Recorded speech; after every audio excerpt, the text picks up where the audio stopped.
News 7 Tamil, பொறுப்பும் பொது நலமும். உழவுக்கும் தொழிலுக்கும் உதவி செய்யும் கால்நடைகளுக்கு நன்றி செலுத்தும் விதமாக மாட்டுப் பொங்கல் விழா இன்று கொண்டாடப்படுகிறது. ஆனால் டெல்டா மாவட்டங்களில் பசுமை புரட்சிக்கும் வெண்மை புரட்சிக்கும் பெரும் பங்காற்றிய உம்பளச்சேரி கால்நடைகளின் எண்ணிக்கை தற்போது பெருமளவில் குறைந்து வருகிறது. தமிழ்நாட்டில் உள்ள மாடு இனங்களில் நாகப்பட்டினம் மாவட்டம் உம்பளச்சேரி மாடு இனமும் ஒன்று.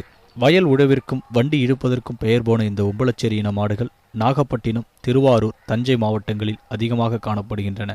நேரான தலை அமைப்புடன் தெளிவான வெண்மை நிற நெற்றிப்புட்டுடன் இருப்பது இந்த வகை மாடுகளின் அடையாளங்களில் முக்கியமானவையாகும். தெற்கத்தி மாடு, மோடை மாடு என பல வகை கொண்ட இந்த வகை மாடுகள் கடுமையாக உழைக்கக்கூடியது என்கிறார் விவசாயியான சிதம்பரம். உம்பளச்சேரி மாடு அப்படின்னு சொன்னாக்கா ஆட்டுக்காரி மாடு இருக்குது, கணபதியர் மாடு இருக்குது, வெண்ணாப்பிள்ளை மாடு இருக்குது, பாண்டியப்பிள்ளை மாடு இருக்குது, மாரியப்பிள்ளை மாடு இருக்குது, இல்லப்பிள்ளை மாடுன்னு இருக்குது.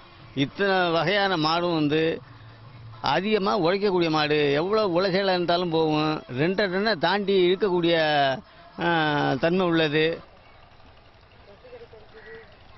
உழவருக்கு உற்ற நண்பனாக விளங்கிய உம்பளச்சேரி காளைகளின் எண்ணிக்கை சரியான மேய்ச்சல் நிலங்கள் இல்லாததால் நாளுக்கு நாள் குறைந்து வருகிறது. டெல்டா மாவட்டங்களின் அடையாளங்களில் ஒன்றாக திகழ்ந்து வரும் உம்பளச்சேரி மாடுகளுக்கு புவிசார் குறியீடு வழங்க வேண்டும் என கோரிக்கை வைக்கிறார் வரலாற்று ஆர்வலரான பிர்லா தங்கதுரை.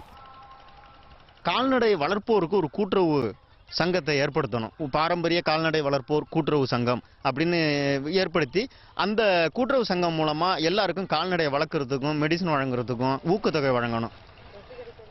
கால்நடைகளுக்கு நன்றி செலுத்துவதற்காகவே விழா நடத்தும் தமிழர்களின் வாழ்வில் பின்னி பிணைந்த உம்பளச்சேரி மாடுகளை அழிவின் பிடியிலிருந்து காப்பாற்ற வேண்டியது நம் அனைவரின் கடமை. கந்தப்பணிவேல், நியூஸ் 7 தமிழ், நாகப்பட்டினம்.